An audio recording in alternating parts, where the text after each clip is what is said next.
Welcome to Third Floor Views, a production of Chesapeake Family Life, where we talk about health, education, and living with kids. I'm your host, Janet Jefferson. Today, we're talking about bullying, and joining us is Samantha Straub, licensed clinical professional counselor. Samantha's chair of upper school counseling and wellness at Severn School in Severna Park, and counselor at Waypoint Wellness Center. And maybe the most important, a mom of two teens. Thank you so much, Samantha, for being here with me today. Thank you, Janet, for inviting me. To our viewers, if you have any questions or comments, please feel free to submit those in the comment section and we'll get to those as we can. Samantha, let's get started. So the first thing that I want to clarify or talk about is let's define bullying. What is bullying? What does that really mean? So we're all on the same page. Okay. Typically, we define bullying as demeaning or cruel behavior, unwanted behavior, that has the intention of or result of causing harm. In a school, we might add also impairing the learning environment or compromising the learning environment. It is also, it's done over time or with the expectation that it could be done over time. And it's also typically characterized by a power imbalance. And what I mean by that is that there's a change in power, a difference in dynamics between the bully and the target. And that can be any number of things, but if we're talking kids, it can be something as basic as size or age. It can be social clout, and there's a lot of ways to have social clout as a kid, but number of friends, quick verbal wit, athleticism, cool clothes. As we get into adolescence, or actually maybe even in younger years too, permissive parenting versus strict parenting, that can cause a power imbalance, and which is difficult, especially at the parenting level when strict parents are like, I'm raising my kids with the values and the guidelines I want to see them have. And then to have kids who are able to take more risks because their parents put fewer guidelines around them, that can cause a power imbalance. So bullying typically has a power imbalance to the relationship. And I think that's pretty key to understand because it's key to helping targets actually find their power. And we can get to that later in the conversation, but that's a curtain I try and pull back every time I'm talking with a kid about a bullying situation. That's really interesting that power imbalance can take so many different forms. It could be super tangible, like your example of clothes, like who's got the cool clothes. But then it could also be so intangible, just like you were referencing parenting styles, which, in that case, there's so little that the kids have control over. And then it's this thing that you just can't quite wrap your mind around. What are you seeing lately in terms of bullying with your work, either as a school counselor or as a therapist? What are you seeing in terms of your clients with where bullying is at right now? So what I see, I work with high schoolers in my school life, and in my life as a therapist, I work with adolescents of any age. And typically what I see is that bullying peaks in middle school. That's the worst of it. And I don't think anybody listening today will be shocked to hear that. Like, find me an adult who says, sure, I'd love to go back and relive my middle school years. That would be great. Or find me a parent who has worked through adolescence with their own children and say, sure, I'd love to reparent through my kids at middle school year. Nobody says that, right? It's a really difficult, awkward time. Right. And I can kind of talk developmentally why some bullying shows up at that time. But I would say bullying tends to peak in early adolescence. And because I thought this would come up, I actually did a little looking into it to see what some stats were. And these come from the Cyberbullying Research Center out of Florida State University, which, by the way, is a fantastic reference for any and I can say this at the end, Perfect. but Dr. Samir Hinduja is one of the wonderful humans who runs this research center. And it's not just about cyberbullying. I mean, that's the focus. That's kind of like virtual bullying, but Mhm. bullying in general. And what we have seen is that in-person bullying since 2016 is down. Mm. That has dropped.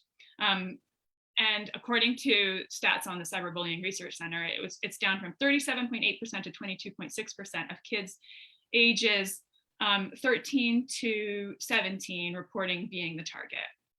Cyberbullying, however, is increased. It's Mm. slowly increasing.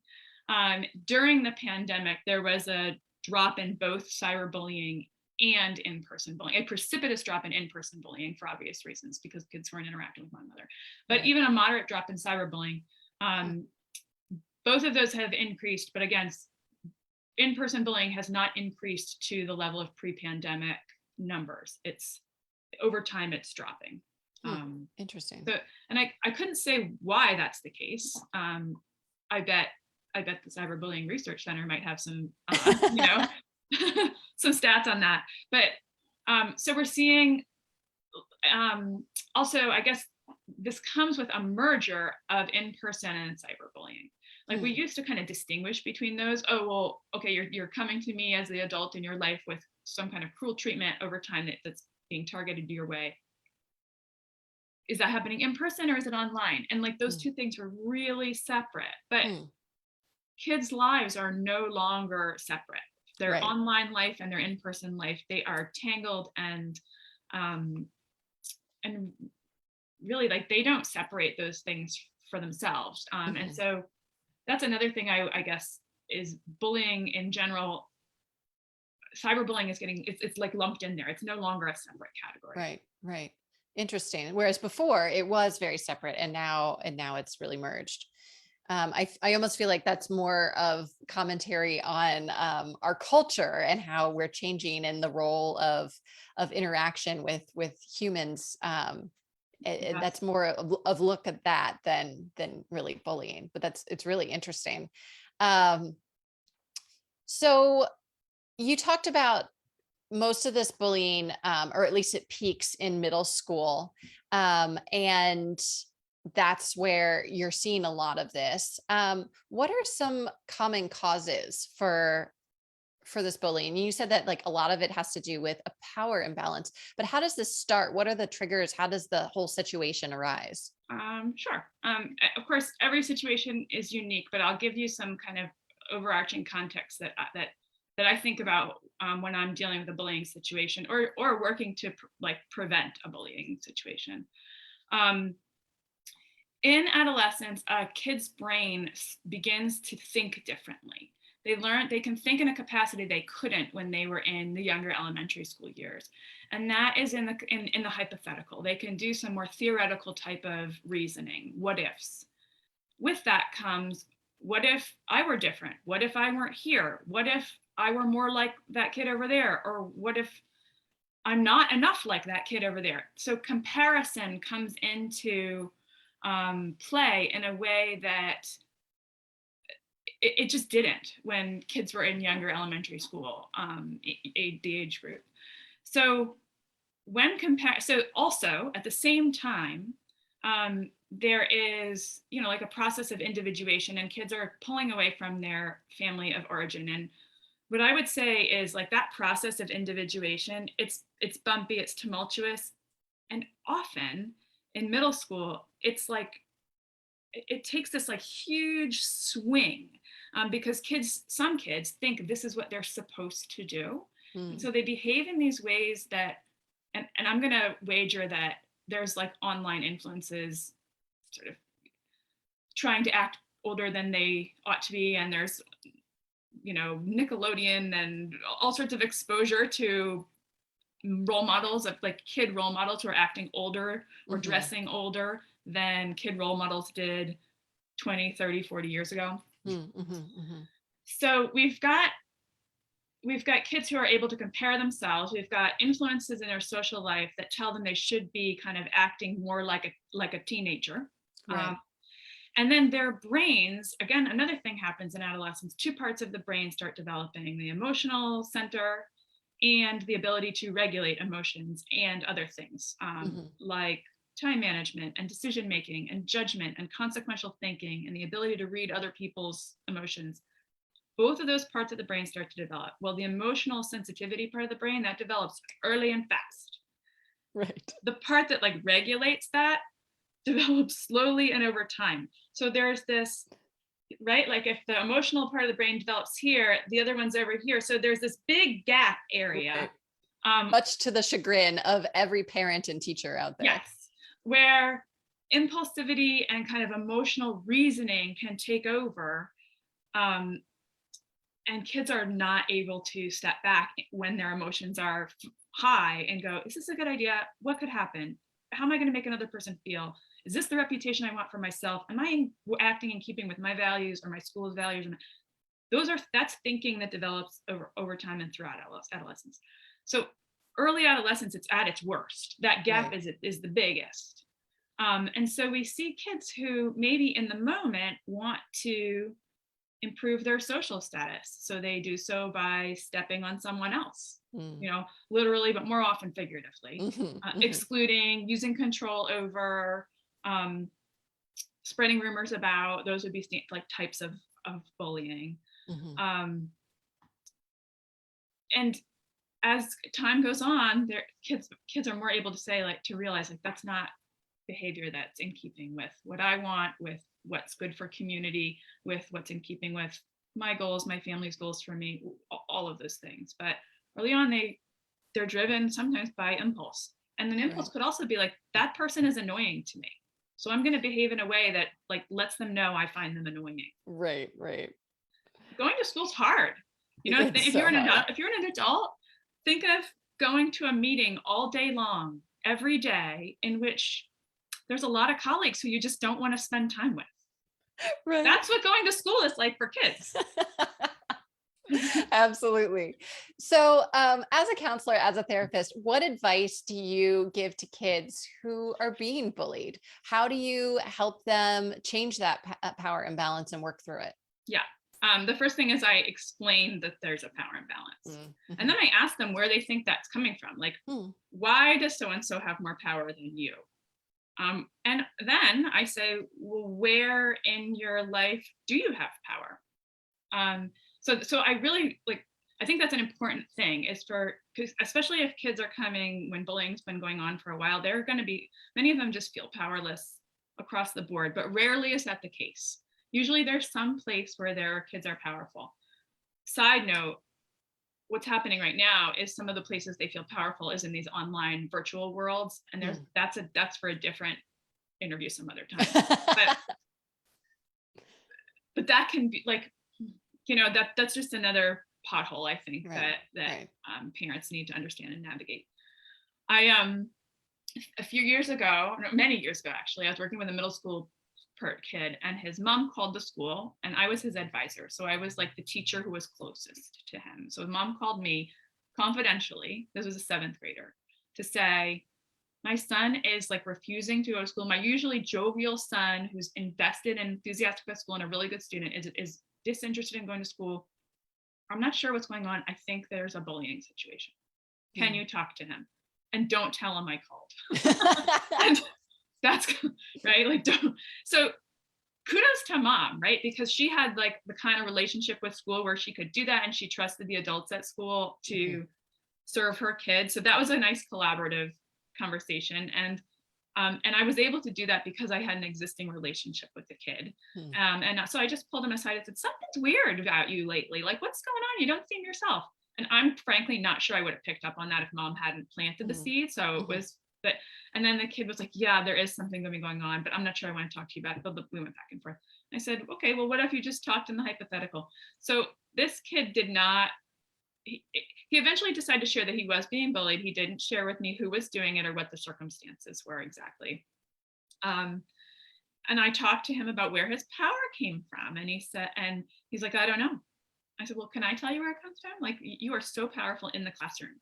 Mm. People listen. He was smart, but he wasn't smart in kind of a lorded over you way. Like, he just Right. commanded a room and when he contributed in a classroom, and I happened to be his teacher at the time. And that, like, puffed him up a little bit. And so and then I said, what we need to do is find a way for you to take the power that you feel in that context and transfer it over to this other place. And there's Mm. lots of ways to do that. So in some cases, kids need social skills training, and this kid did. And I'll explain kind of how that unfolded. In some cases, kids need to rally bystanders. And in some cases, they can't solve it themselves. I'll just say that. But when it can be solved at the kid level, it tends to go away better and more thoroughly than when adults get involved. I'm not suggesting not to involve adults, not at all. Right. In fact, this mother involved me. Right. So I said, well, like, let's talk about some powerful ways to respond to this bully, this who shall not be named. And then I said, let's do a reverse role play. You be the bully and you insult me, and I will respond in a bunch of different ways, and you tell me which one you like, and then we'll reverse roles. And that did two things. One, this kid was not used to speaking assertively or forcefully at anybody. That wasn't his style. So he had to role play that, which I wasn't teaching him how to be mean, but I was teaching him how to speak assertively to me in a safe environment. And I said, I give you permission to insult me, go for it. And he did, and I responded a bunch of ways. And one of the ways he liked was when I said, I rolled my eyes and kind of gave it like a snarl, lip curl. And I said, oh, thanks, whatever. I don't have time for that. And he liked that response, And so then I said, okay, should we reverse role play? And he said, yes. And I said, may I insult you? And I asked permission, because I didn't want to put him back in the feeling like you. And I said the words that he had been using at me, and he went, thanks. I said, oh, can I give you some feedback here? We have to work on tone and body language, because you said the word, but you sounded genuinely pleased to be insulted. Like, we need to work on the sarcasm part. And we laughed about it. It was goofy, but we role played a bunch, and he and I decided we would check back in 10 days or 2 weeks. And 10 days go by, nothing. 2 weeks, I finally pull him aside, and he's like a different kind of kid. He's back to himself. And I said, hey, you never gave me an update. How's this situation going? He goes, oh, I fixed it. And I said, well, what'd you do? And he said, I was in a class, and my teacher put me and this other kid, the one who he still didn't say, in the same working group together. And here's an aside. If teachers at school know there's a negative relationship, that can help. Teachers can do little things like just keep them separate. But and I said, and then what happened? And he said, the kid came up to me and he said, let's go work in the hallway, which meant, like, let's go work out from underneath the eyes of the teacher. Right. And I said, did you say thank you? He said, no. I got right back in his face, and I said, okay. And I said, and what happened? He said, nothing. It's gone away. That was enough. Oh my gosh. So you responded in an assertive and powerful way. Now, my guess is this was pretty low level. This was a really sensitive kid who figured out how to manage a situation, but he put it to bed himself. And that was and he felt proud of how he handled it. But it was small. He still had some social reserves and emotional reserves, and he could handle that. So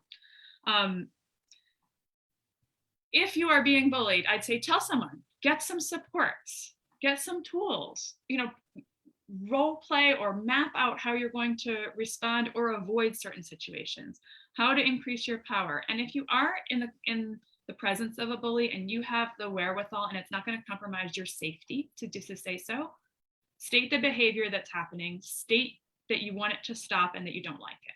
Like, hey, every time I come into the locker room, you slam me against the wall. I want you to quit. I don't like it. I want you to quit doing that. Not every kid, though, can say those things. Right. And ideally have a few sidekicks with you when you do, because there's numbers can create a power imbalance. Right. So if you've got your own bystanders when you're doing the standing up, I think it goes better. But being bullied is not your fault, is not okay. It's like, if someone makes you feel like this is something you have to handle all on your own, keep talking till you find someone else who will give you a strategy that that you like better. Talk to your adults, get the adults involved in school. Every kid deserves to enter whatever the environment is, school, their team, whatever it is, a virtual space, and feel like they can show up themselves without having someone else pick them apart. Absolutely. What advice would you give to parents where sort of like if they know that their kid is being bullied and they're struggling on how I know it's like, oh no, how can I solve this problem? How and it's like, you can't solve all of your kids' problems, but like what can they do that is helpful? Right. The first thing I would say is modulate your emotional response in front of Mm, your kid. So communicate to your kid, hey, I'm on your team. I'm not okay with this. I'm so glad you felt safe enough to tell me, because now we can brainstorm together as a team. That creates kind of a feeling of belonging, right? mhm, They may not be feeling like they're belonging socially with their peers, but you can do that in your family. And then of course, when your kid tells you this, it's like a punch in the chest, right? oh yeah. Hold that, talk to your kid about it, and then later go vent to your parenting partner, your own parents, a friend. Go cry into your pillow. But I would say the number one thing I have, and this is first, is modulate your emotional response in front of your kid, so that your kid doesn't feel like your response is either over the top, like you're like, what, I'm marching to that other parent's door right now, I'm gonna pound down that door, right? Mhm, mhm, That may be warranted, but often not. That's often mhm. not the way to go. And so the kid also doesn't feel like, I can't tell my parents some stuff that I'm struggling with, because it makes them so upset that they're no longer a resource for me. They're managing Right, their own right, reaction, because then the kid's going to be like, now I got to manage mom's or dad's right, reaction right. while I'm dealing with my own stuff. So modulate your emotional response. Two, uh, to the extent you can, partner with the adults who are in charge of the space where the bullying is happening. Mhm, So that might mean calling school. I get phone calls from parents. I'm a school counselor, so I get phone calls from parents about this type of thing, and I talk it through, and we talk about the pros and the cons. Um, in my school, and I hope in most schools, there's a difference in a disciplinary space and a counseling space. mhm. So sometimes, and I make sure to illustrate that for parents. Sometimes it's talking it through so that I can have a conversation like I did with that seventh grade boy, and kind of help put it to bed at the kid level before so it doesn't become disciplinary. But sometimes it ought to become disciplinary, and Mm, families are reticent to make it go there because they don't want they don't want blowback on their kid. So mhm.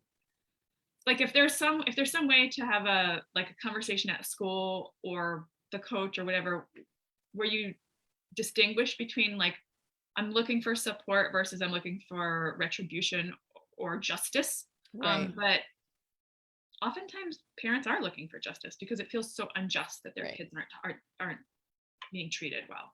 right. Um, so yeah, and then also give your kids the tools to, like, I just kind of walked you through a role play, but like provide kids with those scripts Mhm, mhm. for how to respond in the moment, because their emotions get hijacked, and sometimes when kids emotions get hijacked, they fight and they're ready and sometimes they flee and they freeze and they Right. don't have anything to do. So helping them feel more equipped to handle things. But when your kid's being bullied, like, that's awful. Yeah. Awful. Yeah. Um, do you ever end up talking to the kids that are doing the bullying themselves? And like, what do you say to them? What advice do you have out there for the bullies? Because clearly they're struggling with things too. Um, well, sometimes they don't see their behavior as bullying. Mm, So that's the beginning, is helping them understand, because psychologically there's an advantage to not connecting their behavior with bullying, because most kids aren't like, yeah, I'm a bully and I'm proud of it, right? right. Most kids don't want to be known for that. So they do some like mental acrobatics to not have to see what they're doing as bullying, or they simply aren't capable of seeing what they're doing as bullying. So that's the first step, is helping them understand that this is bullying, that it is. And depending on the age of the kid, like an older kid, I might talk about like, this is like not how communities work, and you're a part of a community. A younger kid, I might say, these are the rules of our community and you're violating a rule. Right, You right. know, like there's Yeah. just a difference in moral development. Yeah. Um, but some other kind of components of that conversation are, um, well, how do you, like, I would talk about the power imbalance with the bully too. Mm-hmm. Like, well, when that happens, what's happening to your power, and are you taking away someone else's power? Are you cool with that? Is that a reputation you want as someone who steals power? Because then people are going to be friends with you not because they like you, but because they're afraid of you. Right. And that might be something I say to someone who's doing the bullying. Like, is that what you want for yourself? Is this the are you you're and I sort of like pull back the curtain on the type of reputation they're earning through this behavior, and then say like, is this, are you satisfied with that reputation? Generally the answer is no. But and also I want to know what need the bullying is fulfilling for the bully. Like, are you not feeling connected enough? Are you finding this other kid annoying? Are you, often bullies lack a sense of, they aren't terribly well connected to adults in whatever their community is. That's just a hallmark. Or if they are connected, sometimes it can look sort of two-faced, like they're socially very savvy and they can connect with adults, but then behind the scenes, they're doing some machinations and manipulations on the kid level. So genuinely though, they're not connected to the adults. They may just appear to be. So I look for that. Like, what are their genuine connections? Are they deeply known in the community? Do they feel like they have purpose? Do they feel like they have value? Are there deficits that they're filling in their own life through this behavior? And are there more pro-social ways that they can have those deficits met? On a counseling level. And then I'm also would say, like, and disciplinarily wise, you are risking like getting in some big trouble. Right. Which isn't my purview at school, but I can hand it over. Right. Absolutely. So then what if you realize that you, as a parent, your child is the bully? What advice would you have for those parents? And how might that role of parent be different maybe than some other, like an educator or a teacher at school? Right. I would say all kids mess up. If your kid gets through adolescence without screwing up, then they're going to screw up later. Like there's, it's a time of trial. It's a time of like, I don't know a teenager who hasn't messed up in some way socially or violated family values in some way. So one, remember that. You might be horrified at your child's behavior, or blindsided, or both. But just remember that every kid screws up in adolescence. So that's the first thing I would say. Second, as you're talking about it with your kid, I would emphasize what your family's values are. And this is a recipe for any parenting matter that you're dealing with. Like, figure out what your values are and which of them are being violated by this behavior. And then state how that makes you feel as the parent, because your lens, we as parents are mirrors for our kids. And ideally, when kids look into us as mirrors, we reflect back, hey, you're okay. The world is safe, and you've got what it takes to navigate this world, and I have confidence in you. Right? That's when kids develop a great sense of self. Right.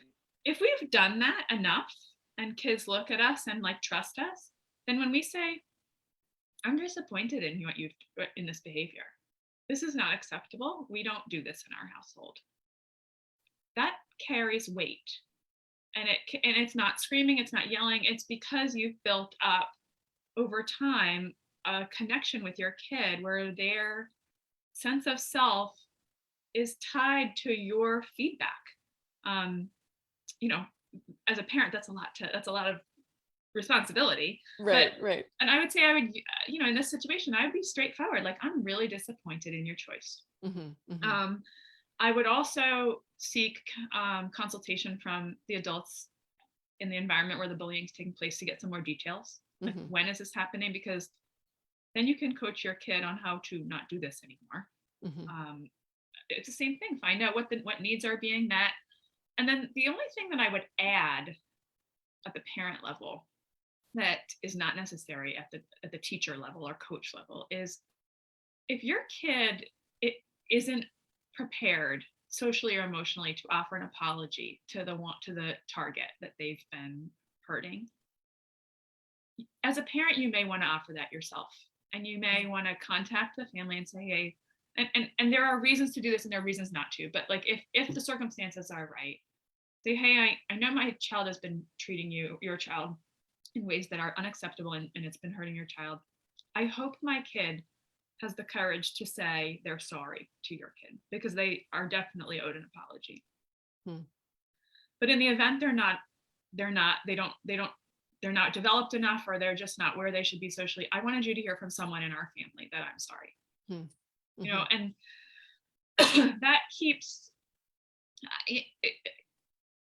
I've seen that work, and I've seen that maintain a connection even where, parents are rooting for their own children, and the parents can stay connected even when the kids are being unkind to one another. Right. It doesn't work in every situation, but it does work when there is some sort of pre-existing relationship with the two families.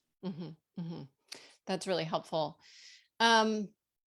Before we say goodbye today, I do want to make sure that we talk about sort of next steps in terms of, okay, so you've sort of run through your gamut of options as a parent. At what point do you need to seek help, and what are some resources out there that you would recommend? Whether that's like, okay, we need to go see a counselor or a therapist, or, I need to read up on some books and get some more tools in my tool belt. What are some things that you would recommend? Yeah, if you're seeing, like, if you've lost your kid, you know what I mean? If like the kid that you raised is inaccessible because they're dealing with high levels of stress, they're anxious, or as in the case of the bully, they are like character-wise, they're behaving in ways that you don't recognize. It may be that you need some help accessing them and helping them re-access themselves. And so that might be reaching out to a professional for shorter or longer term, like for a couple sessions with a therapist, or, a series over a few months of sessions with a therapist. And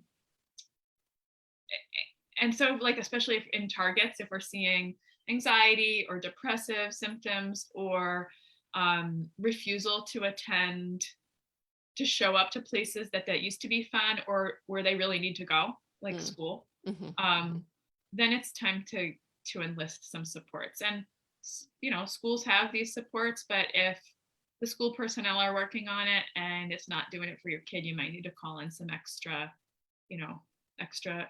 muscle, perhaps in the form of a therapist or a coach. And if social skill deficits are at hand, if a child is being targeted and they don't have the social skills to maneuver away from it, I would say look for ways to help your child develop those social skills, and do as much.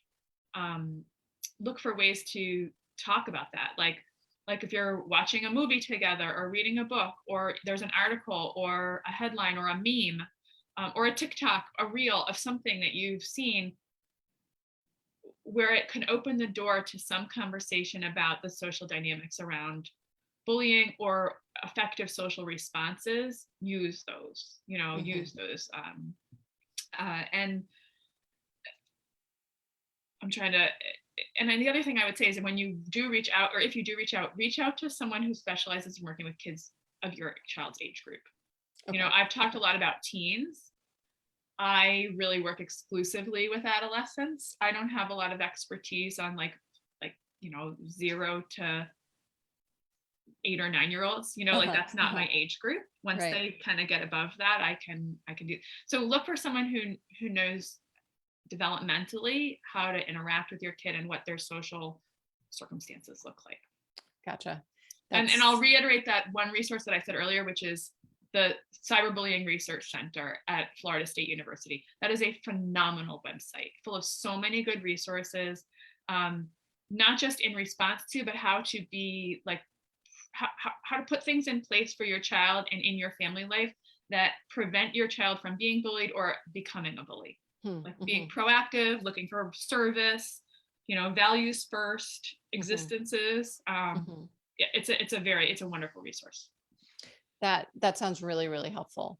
Well, thank you so much, Samantha Straub, for talking with us today about bullying. You've given so many sort of tips and tricks and resources. So thank you. Thank you also to all of our viewers and listeners today. Make sure that you visit ChesapeakeFamily.com for up-to-date local information on home, health, and living for today's Maryland parent. This episode will be archived on ChesapeakeFamily.com in both video and podcast format. I'm Janet Jefferson with Chesapeake Family Life and Third Floor Views. Thanks so much.